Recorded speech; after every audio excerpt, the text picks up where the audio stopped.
અનાદિકાળથી આપણે બધા ભાવ નિદ્રામાં સૂતા છીએ, એમાંથી જાગવાનો અવસર આપણી પાસે આવ્યો છે, ત્યારે પરમાત્માના વચન અનુસાર આપણે બધા ભવ્ય જીવોની કક્ષામાં આવી શકીએ. અભવ્ય આત્મા ભલે દ્રવ્ય ચારિત્ર પાડે, દ્રવ્યથી સાધુપણું પાડે, પણ ભાવથી એનામાં બિલકુલ પણ સાધુપણું હોતું નથી.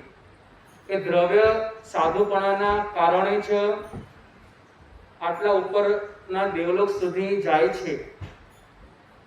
અગર દ્રવ્ય ચારિત્ર પારવા વાળો આવો અભવી આત્મા જો એને નવ દ્રવ્ય સુધી જવા મળતું હોય તો ભવ્ય આત્મા તો ઘણો વધે એનાથી. એક જ ભાવની અંદર દ્રવ્ય અને ભાવ ચારિત્ર, દ્રવ્યથી અને ભાવથી આરાધનાઓ કરે ને તો ભવ્ય આત્મા તો એ જ ભાવની અંદર મોક્ષમાં જાય છે. પણ મૂંઝવણ આપણને ત્યાં થાય કે પરમાત્માએ જે વાણી ફરમાવી એના આધારે આપણે આપણી જાતનું મૂલ્યાંકન કરીએ ને, થોડું નિરીક્ષણ કરીએ તો આપણને થોડો ઘણો એવો અહેસાસ થાય કે હું તો ભવ્ય જીવોની કક્ષામાં આવું છું, તો શા માટે મારો અને તમારો હમણાં સુધી મોક્ષ થયો નહીં?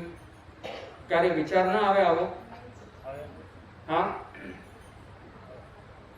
એક જાતિ ભવ્ય અને અભવ્ય, આના કરતા તો આપણે ઘણા સારા છીએ.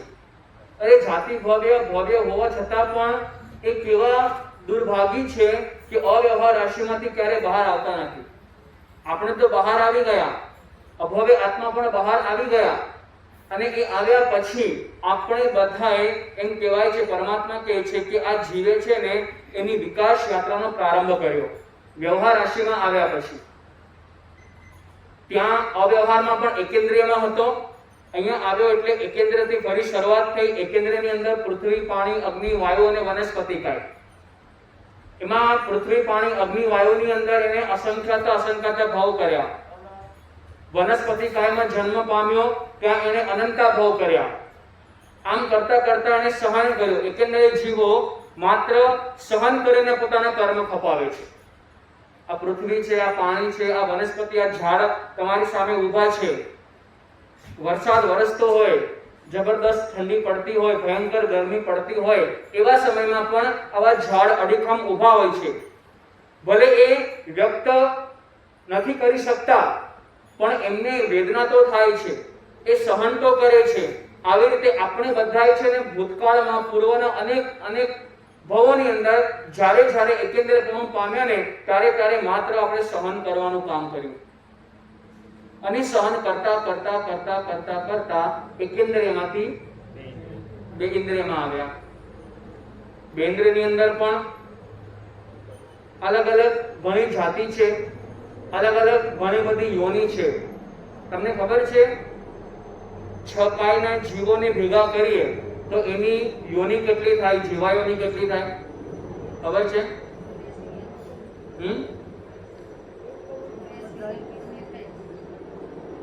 રતિકમણ કોને આવડે છે? એ તો એના કુલ કરોડ થયા. મેં જીવાયોની પૂછ્યું છે,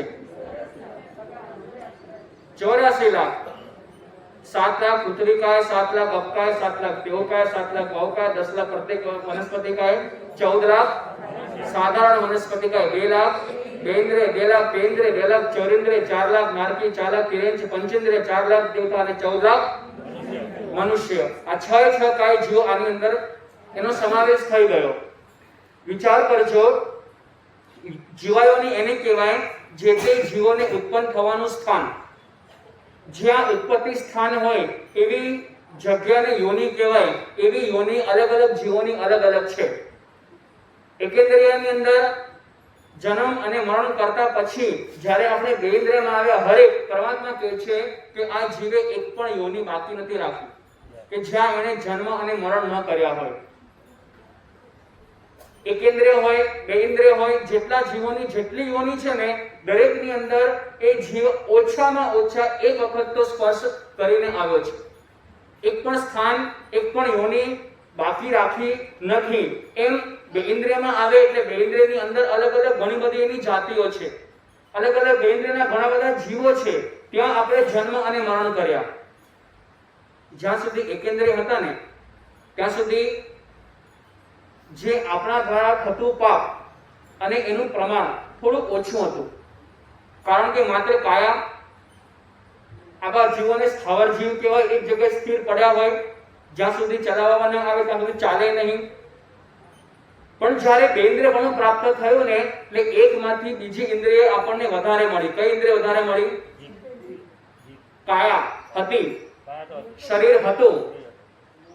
જ્યારે બે ઇન્દ્રિયપણું પામ્યા ત્યારે આપણને શું મળ્યું? બીજા નંબરમાં આ જીભ મળી.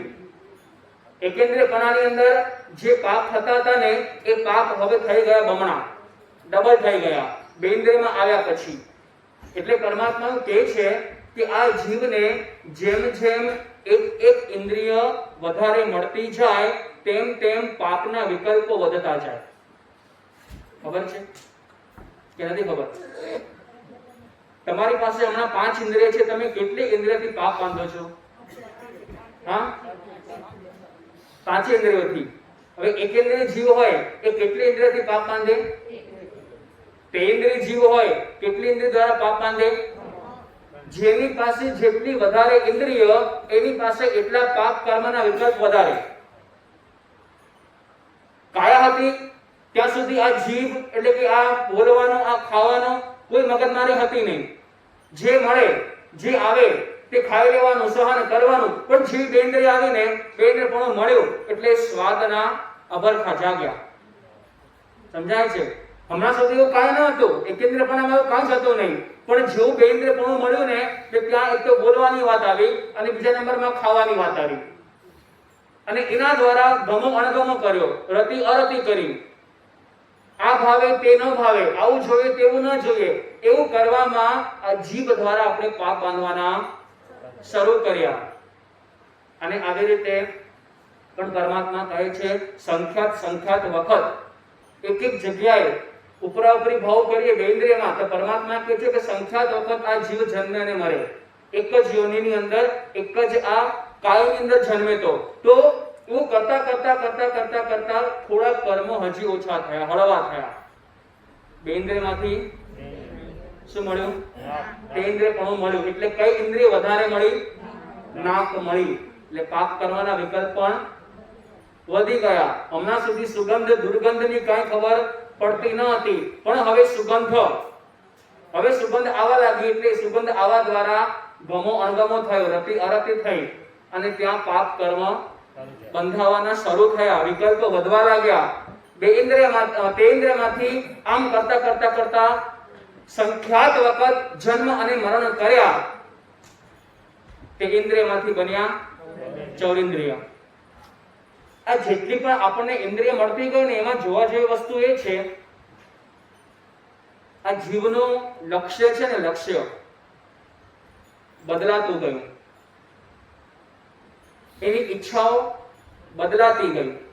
જેમ જેમ ઇન્દ્રિય વધારે મળે તેમ તેમ એનું લક્ષ્ય બદલાતું જાય, તેમ તેમ એની ઇન્દ્રિયના જે વિષયો છે ને તે બદલાતા જાય, એના પ્રત્યેની ઈચ્છાઓ બદલાતી જાય. એકેન્દ્રિય હતા, બે ઇન્દ્રિય બન્યા, ત્યાં પણ લક્ષ્ય એક જ. એમ જોવા જઈએ ને પરમાત્મા કહે છે કે જગતની અંદર જેટલા પણ જીવો છે ને એ બધા જીવોનું લક્ષ્ય એક જ છે, મારે સુખી થવું છે, મારે દુઃખી થવું છે. એવું કોઈને ગમે? હા બોલો. સુખ ક્યારે ખૂંચે જીવને કે દુઃખ ખૂંચે? શું ખૂંચે?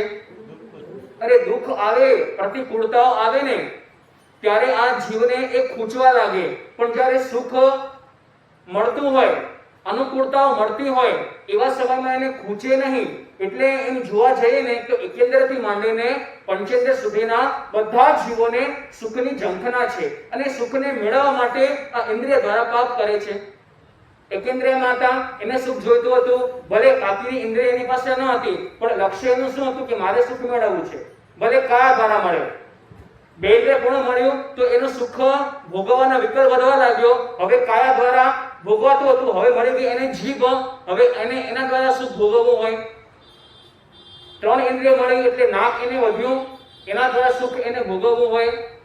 4 ઇન્દ્રિય મળી, હવે આંખ વધી, આંખ દ્વારા પાપ વધવા લાગ્યા, એની ઈચ્છાઓ થવા લાગી, આંખનો વિષય ઉત્પન્ન થયો, એ પાપ વધવા લાગ્યું. આ ચૌરેન્દ્રિયપણામાં આવી રીતે જીવ્યા. ચૌરેન્દ્રિયથી મળી આપણને પંચેન્દ્રિય, પણ મન નથી મળ્યું, અસંગનીપણું મળ્યું. મનથી કાંઈ વિચાર કરી જ ના શકીએ આપણે. એવો જન્મ મળ્યો, એવો ભાવ મળ્યો. ત્યાં પણ આપણે એક જ વસ્તુ, મારે સુખ જોઈએ છે. અરે ક્યારેક ક્યારેક છે ને આપણે કીડી બન્યા, ક્યારેક આપણે મકોડા બન્યા, ક્યારેક આપણે મધમાખી બન્યા, ક્યારેક આપણે મચ્છર બન્યા. આ દરેક ભાવની અંદર એક જ લક્ષ્ય, મારે શું થવું છે? કીડી મકોડા હોય ને, સાકરનો દાણો ક્યાં તો ગોળનો દાણો દેખાય ને, તે તરત એને એમાં શું દેખાય? શું દેખાય? અરે સુખ દેખાય એને. જ્યાં સાકરનો દાણો ગોળનો કણિયો પડ્યો હોય ત્યાં તમે જોયું હશે કીડીઓને શું થાય? નાક દ્વારા એવી સુગંધ આવે, એવી સુગંધ આવે, આમંત્રણ આપવાની જરૂર ના પડે. ઓટોમેટિક છે ને કીડીઓ ત્યાં આવીને ભેગી થઈ જાય, મકોડા ત્યાં આવીને ભેગા થઈ જાય અને એમાંથી સ્વાદ માણે, એમાંથી એને સુખ મળે. એવું માનતા હોય કે મને આમાંથી સુખ મળે છે, પણ ભૂલે ચૂકે એ કીડીઓના ઢગલા ઉપર આપણા જેવાનો ભૂલે ચૂકે પગ પડી જાય તો એક સાથે કેટલી કીડીઓ મળે? હા, આપણને એવું લાગે છે કે મારાથી પાપ થઈ ગયું, મારા પગ નીચે જીવ આવીને મરી ગયો, આપણને વાતનો પસ્તાવો થાય. પણ એ જીવે ક્યારે વિચાર કર્યો એવો કે હું એક કણ્યા પાછળ એના સુખ માણવા જઈશ તો આવી રીતે મારા માથા ઉપર કોઈનો પગ પડશે, મને મૃત્યુ મળશે? એને કાંઈ વિચાર ન કર્યો, એને આવું કાંઈ જ સૂઝ્યું નહીં. બસ એ સુખ જોઈએ છે, એમાં જ રમણતા એને કરી, એની અંદર પોતાનું જીવન નોછાવર કરી દીધું. એ ભલે કીડી હોય, મકોડો હોય, મધમાખી હોય કે ભલે ભમરો હોય, આખો દિવસ ભમરો પેલા ફૂલમાંથી રસ માણતો હોય, પણ અંતે જ્યારે ફૂલ ભીડાઈ જાય ને ત્યારે એને યાદ આવે કે મારે તો બહાર નીકળવાનું હતું, પણ હવે થાય શું? સુખની અંદર એવો આસક્ત થઈ ગયો કે એમાંથી એને બહાર નીકળવાનો ટાઈમ જ ન મળ્યો અને અંતે જ્યાં સુખ ભોગવાતું હતું ને ત્યાં એને મૃત્યુ મળ્યું. અરે આ તો ચૌરેન્દ્રિયની વાત, આ તેન્દ્રિયની વાત. પંચેન્દ્રિયમાં આવીને પણ આપણે આ જ કામ કર્યું. તિર્યંશ બન્યા. રસ્તા પર રખડતો કૂતરો તમે જોયો હશે, એક રોટલીના ટુકડા માટે ગલીએ ગલીએ ભટકે, ઘર ઘરમાં ભટકે. ક્યાંક રોટલી મળે, ક્યાંક એને રોટલી ના મળે, ક્યાંક એને દંડા મળે, પણ અંતે એ કૂતરો શોધવા જાય છે સુખ જ. એને રોટલીના ટુકડામાં સુખ દેખાય, ભલે મને માર ખાવો પડે પણ ગમે ત્યાંથી મને રોટલી તો મળવી જોઈએ. સુખ એને દેખાવો એ રોટલીની અંદર, આ તિર્યંશપણાની અંદર. આવી રીતે દેવલોકમાં ગયા, પંચેન્દ્રિયપણું મળ્યું, ત્યાં પણ મન મળ્યું. તિર્યંશમાં આવ્યા, ત્યાં મન મળ્યું. મનુષ્ય બન્યા, ત્યાં મન મળ્યું. નરકમાં ગયા, ત્યાં મન મળ્યું. આ બધું આપણને મળવા પછી પણ પાપની પ્રવૃત્તિ ચાલુ રહી, બંધ ન થઈ. આમ કરતા કરતા કરતા કરતા કરતા આપણે બધાએ વિકાસ કર્યો. હજી આ વસ્તુ થોડી સમજવાની છે. હવે અહીંયાથી શરૂ થશે આપણો એક કુંડાળો, એક ચક્ર, કે આપણે ચક્રમાંથી ધીમે ધીમે બહાર કેવી રીતે આવ્યા. અને મારે તમને જ્યાં સુધી લઈ જવા છે ને શુક્લ પક્ષ સુધી, એ વાત હવે તમને સમજાશે ધીમે ધીમે અહીંયા, કે એવા તો કેવા જીવો છે કે જેઓ એકવાર ઊંઘમાંથી જાગી જાય તો કાયમ માટે ભાવ નિદ્રામાંથી જાગી ગયા કહેવાય. એ વાત હવે આપણને સમજાશે. હમણાં સુધી આ બધું બેઝિક હતું. આ સમજાય ને તો તમને આગળની બધી વાત સમજાશે. તો હજી આ વિષય પર થોડું આગળ ચાલશે આપણું, એ વાત અવસરે કરશું. સૈનિક મહારાજા અને એના જીવનની વાત ચાલી રહી છે. આ બાજુ અભય કુમાર પોતાના પિતાની ભૂલી ગયેલી ફરજ, એનું કર્તવ્ય યાદ અપાવવા માટે રોજે રોજ નિત નવા અલગ અલગ અલગ એની પાસે એવા આઈડિયાઝ છે, એના દ્વારા ઠગી રહ્યો છે બધાને. એને ઠગવાની પાછળનું મુખ્ય કારણ બીજું કંઈ નથી, એક જ કારણ છે કે મારા પિતાને ભાન થાય, મારા પિતાની શાન ઠેકાણે આવે કે આટલું મોટું રાજ્ય તે ભલે ચલાવતા હોય, ભલે રાજા બની ગયા હોય, પણ એની પહેલી ફરજ છે એના પરિવારને સાચવવાની. અને એ વસ્તુ મારે એમને યાદ કરાવી છે. અને એના માટે થઈને એ અભય કુમાર પોતાના બુદ્ધિના ચમકારા એ લોકોને બતાવી રહ્યો છે.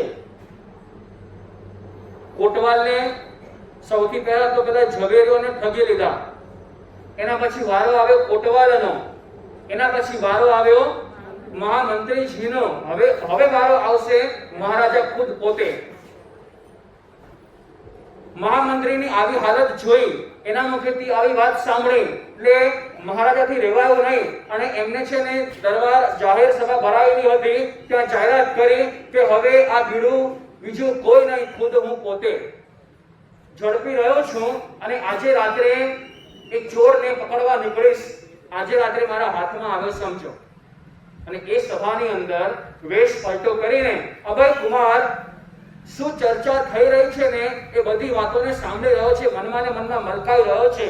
અરે તમને પણ બતાવી દઈશ, શેરનું બચ્ચું, સિંહનું બચ્ચું ભલે નાનું હોય પણ ગજાવર મોટો હાથી બી સામે આવે ને તો હાથી પણ એનાથી ડરી જાય એવી તાકાત મારામાં છે. મારા મસ્તક ઉપર મારી માના બંને હાથ છે, એના આશીર્વાદ મારી સાથે છે, મને કાંઈ નહીં થાય. આવો એને આત્મવિશ્વાસ છે. આવી ગયો ફરી પાછો નંદીગ્રામ, માતાને આવીને બધી વાત કરી. અરે માતા, આજે તો પિતાશ્રીએ બીડું ઝડપ્યું છે મને પકડવા માટે. બેટા ધ્યાન રાખજે, તારા પિતા પરાક્રમી છે, ચતુર છે, ખૂબ હોશિયાર છે. તારી હાંસી ન થાય, તારો મજાક ન થઈ જાય, ખાસ ધ્યાન રાખજે. ના માં, આવું કાંઈ થવા નહીં દઉં. હમણાં સુધી મેં જેટલું પણ ધારેલું હતું ને એ પ્રમાણે બધું થઈ રહ્યું છે, તો આમાં પણ મેં જે ધાર્યું છે ને એવું થશે અને હું તને બતાવીશ. રોજ આવે માતાની પાસે, રોજ એના હાથ પોતાના મસ્તક ઉપર મુકાવે અને આશીર્વાદ લઈને નગરીમાં જાય. આજે પણ આવી જ રીતે એ નગરીની અંદર ચહલ પહલ આજે ઘણી બધી વધી ગઈ. લોકો ટોળા બનાવીને ઊભા છે અને બધાના મોઢામાં એક જ વાત છે કે આજે તો મહારાજા ચોરને પકડવાના છે. જ્યાં જાવ ત્યાં આ જ વાત ચાલે. અને આમ કરતા કરતા દિવસ અસ્ત થઈ ગયો, સંધ્યા સમય આવી ગયો. લોકો ધીમે ધીમે પોતાના ઘર તરફ જવા લાગ્યા. દરવાજા બંધ, બારી બંધ. બધાને એક જ ઇંતજારી હતી કે હવે આજે તો ચોર હાથમાં આવી જશે. અને એવા સમય, જેવો સંધ્યા સમય પૂરો થયો, અંધારું પથરાવા લાગ્યું ચારે બાજુ, એવા સમય એક ધોબી હાથમાં કપડાનો મોટો પોટલો લઈને ખભા ઉપર નાખીને એ રાજમાર્ગ ઉપરથી જઈ રહ્યો હતો. અને ત્યાં મધ્ય માર્ગ જ્યાં આવ્યો ત્યાં ચોકીદાર એક ઊભો હતો, એને રોક્યો. અરે ભાઈ, તું કોણ છે? તું ક્યાં જઈ રહ્યો છે? હું મહારાજાનો ધોબી છું. આ કપડાનું પોટલું છે, મહેલની પાછળ મોટું સરોવર, અને ત્યાં કપડા ધોવા જઉં છું.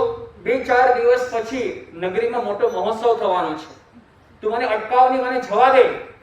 ચોકીદાર કહે છે, ભાઈ ધ્યાન રાખજે, છેલ્લા ઘણા દિવસથી આપણી નગરીની અંદર ચોરનો ઉપદ્રવ ઘણો વધી ગયો છે.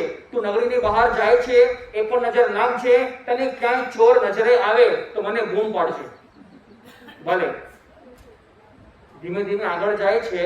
નગરીનો બહાર નીકળવાનો મોટો ગેટ આવ્યો અને ગેટ પાસે મળી ગયા અને મહારાજા, સૈનિક મહારાજા વેશ પલટો કરીને ઘોડા ઉપર બેસીને એ ચોરને પકડવા નીકળ્યા હતા. અને આ મહારાજાએ પેલા ધોબીને અટકાવીને કહે છે, એ તું ક્યાં જાય છે? તારું નામ શું છે? તું કોણ છે? મહારાજ, હું ધોબી છું, કપડા ધોવા જાઉં છું. કપડા ધોવા આવા અંધારામાં, આવા રાત્રે? હા, એક તકલીફ છે મહારાજા. આ કપડા બીજા કોઈના નહીં, આપની મહારાણીના છે. અને મહારાણી છે અને પદવીની સ્ત્રી છે. દિવસ દરમિયાન જો એમના કપડા ધોવા જાઉં ને તો પેલા ભમરા મધમાખી આવીને મને બહુ હેરાન કરે છે. કપડામાંથી એવી સુગંધ આવે ને કે એ બધા આકર્ષાઈને મારી આજુબાજુમાં આવી જાય અને મને કામ કરવા ન દે. એટલે મેં રાતનો સમય પસંદ કર્યો છે. રાજા કહે છે, તને ખબર છે ને કે આ નગરીની અંદર ચોરનો ઉપદ્રવ ઘણો વધી ગયો છે. ધ્યાન રાખજે, નહીં તો તને પણ લૂંટીને ભાગી જશે. અને આજે તો હું એને પકડવા નીકળ્યો છું, આજે મારા હાથમાં જ આવી જશે. ભલે.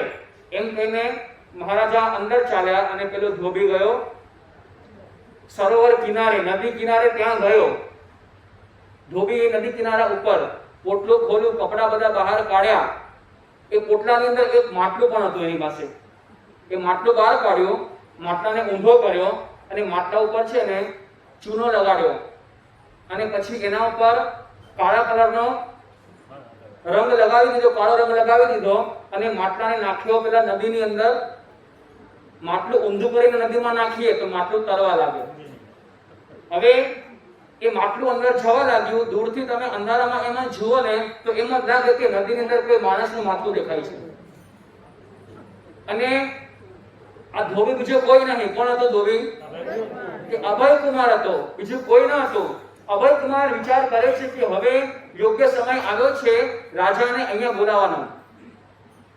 પેલું માટલું જેવું અડધી નદીએ પહોંચ્યું હશે ને ત્યાં ધોબીએ જોરથી બૂમ પાડી, અરે પકડો પકડો, ચોર આવી ગયો છે, ચોર અહીંયા છે, નદીમાં છુપાઈ ગયો છે.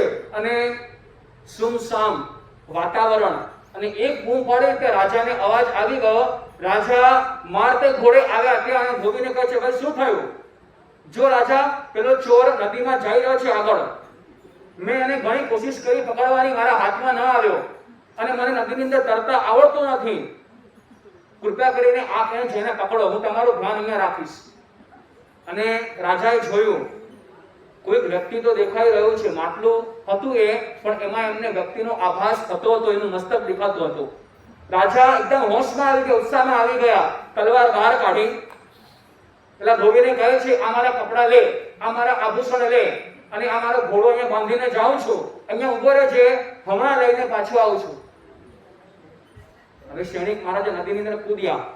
એવો ઉત્સાહ હતો, એવો જોશ હતો ને એમને એમ જ લાગ્યું કે હવે તો આ ચોર મારા હાથમાં આવી જશે. અડધી નદીએ પહોંચ્યા છે ને ત્યાં ધોબી છે ને કપડા, આભૂષણ બધા છે ને પોતે પહેરી લીધા. ઘોડો બાંધેલો હતો, ઘોડાને ખોલ્યો અને ઘોડા પર બેસીને નગરી તરફ રવાના થઈ ગયો. અને ત્યાં ફરી પાછો પેલો ચોકીદાર મળ્યો અને ચોકીદારને કહે છે, આજે ભારે થઈ ગઈ, ત્યાં પેલા ચોરે ધોબીને મારી નાખ્યો છે અને એ પોતે ભાગી ગયો. મેં ઘણી કોશિશ કરી પણ મારા હાથમાં ન આવ્યો, અંધારામાં છટકી ગયો. પણ એક વાતનું ધ્યાન રાખજે, મારા ગયા પછી અહીંયાથી કોઈ પેલો ચોર આવે, એ આવીને એમ કહે કે હું આ નગરનો રાજા છું, મારું નામ સૈનિક છે, તો એની વાત સાચી માનતો નહીં, એ ખોટું બોલશે. અરે આ તો બાપ ને દીકરા હતા, બંનેનો ચહેરો મળતો આવે એવો હતો. રાતના અંધારામાં ચોકીદાર પણ ભૂલી ગયો કે આ રાજાનો વેશ જેને પહેર્યો છે ને એ ખુદ કોણ છે?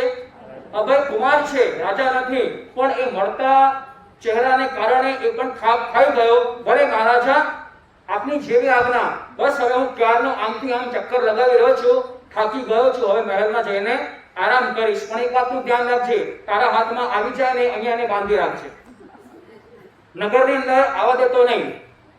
બીજું ધ્યાન એ પણ રાખજે, એને મારતો નહીં, હાથ નહીં ઉપાડતો. સવાર પડશે ને એટલે એને આપણે દરબારની અંદર બોલાવશું અને જાહેરમાં સજા આપશું. આટલું કહીને અભય કુમાર તો નીકળી ગયા. આ બાજુ અડધી નદીએ પહોંચેલા સૈનિક મહારાજા હવે સામે જ એને દેખાઈ રહ્યો છે પેલો ચોર. એને બૂમ પાડે, ઉભો રહે, તું ઉભો રહે, હવે મારા હાથમાં આવ્યો સમજો. પણ ચોર સાંભળે છે નો. જેવો નજીક પહોંચ્યો ને તલવાર ઉપાડી અને જોરથી એના માથા ઉપર મારી અને ફટ દઈને ફૂટવાનો અવાજ આવ્યો. માટલું ફૂટી ગયું અને ત્યાં રાજાને અહેસાસ થયો કે ભાઈ આ તો હું પણ ફસાઈ ગયો, મને પણ આ ચોર ઠગી ગયો, હવે મારે કરવું શું? પાછું વળીને જોયું ને તો પેલો ધોબી પણ ગાયબ. અને જરાક વારની અંદર એ ઘટનાને શું બન્યું હતું ને બધી એમને જાણ થઈ ગઈ કે પેલો ધોબી છે ને એ બીજું કોઈ નહીં પણ એ ચોર જ હતો અને મને ઠગી ગયો. જેમ તેમ કરીને નદીની બહાર નીકળ્યા. રાતનો સમય, ઠંડુ પાણી, ઠંડી હવા આવી રહી હતી અને આવા જ કપડે, એટલે શરીર ઉપર માત્ર એક જ વસ્ત્ર, અને એવા વસ્ત્રે નગરમાં દાખલ થયો અને ચોકીદાર એને પકડ્યો. ક્યાં જાઓ છો? તમે છો કોણ? અરે હું રાજા આ નગરનો, મારું નામ સૈનિક છે, આવું તમે કેમ પૂછી રહ્યા છો? હવે રહેવા દો, તમે ખોટું બોલો છો, તમે બનાવટ વાત કરો છો, મને ખબર છે તમે રાજા નહીં પણ તમે ચોર છો, તમારે અહીંયાથી ક્યાંય જવાનું નથી. હમણાં મહારાજા ઘોડા પર બેસીને આગળ ગયા અને મને બધી વાતો કરતા ગયા છે કે પેલો ચોર આવશે અને પોતાની જાતને રાજા કહેશે, પણ એની વાતને માનતા. રાજા વિચાર કર્યો, આ ચોર તો બહુ હોશિયાર છે, ઘણો ચતુર છે, હવે તો કાંઈ બોલવા જેવું નથી, હવે ચૂપચાપ બેસી રહેવું સારું. પેલા ચોકીદારે રાજાને બરાબર ત્યાં બાંધી રાખ્યો. શરીર પર એક વસ્ત્ર નહીં, કપડા હતા એ પણ ભીના થઈ ગયેલા. રાતનો સમય, ઠંડી હવા આવે, આખી રાત રાજા ત્યાં ધ્રોજવા લાગ્યો ખુલ્લામાં. પણ હવે કરવું શું? મનમાં ગુસ્સો પણ આવે છે અને પોતાની જાત પર દયા પણ આવે છે. જેવી સવાર પડીને અજવાળું થયું, એવા ચોકીદારને લાગ્યું, અરે આ તો આપણા ગોપાલ છે, આપણા મહારાજા છે, મેં આવી મોટી ભૂલ ક્યાં કરી? એમને જેમ તેમ કરીને ખોલ્યા અને રાજા છુપાતા ચહેરે, શરીર પર એક પણ વસ્ત્ર નહીં, છુપાતા ચહેરે આવ્યા પોતાના રાજમહેલમાં અને ત્યાં આવીને મહારાણીને, મંત્રીને બધાને વાત કરી. બધા હસી પડ્યા કે જે રાજા આવા પરાક્રમી, આવા ચતુર, આવા હોશિયાર, એ પણ આવા ચોરથી ઠગાઈ ગયા. આ ચોર છે કોણ? રાજાએ વિચાર કર્યો, ગમે તેમ કરીને આ ચોર હાથમાં નથી આવતો. હમણાં સુધી મેં તાકાતનો ઘણો ઉપયોગ કર્યો, બળનો ઘણો ઉપયોગ કર્યો, પણ હવે મારે કળનો ઉપયોગ કરવો જ પડશે. હવે કોઈ છૂટકો નથી. અને જાહેરાત કરાવડાવી કે મહારાજાની મૂલ્યવાન એક વીંટી, નગરીની અંદર રહેલો પેલો કૂવો જેમાં પાણી નથી, એની અંદર પડી ગઈ છે.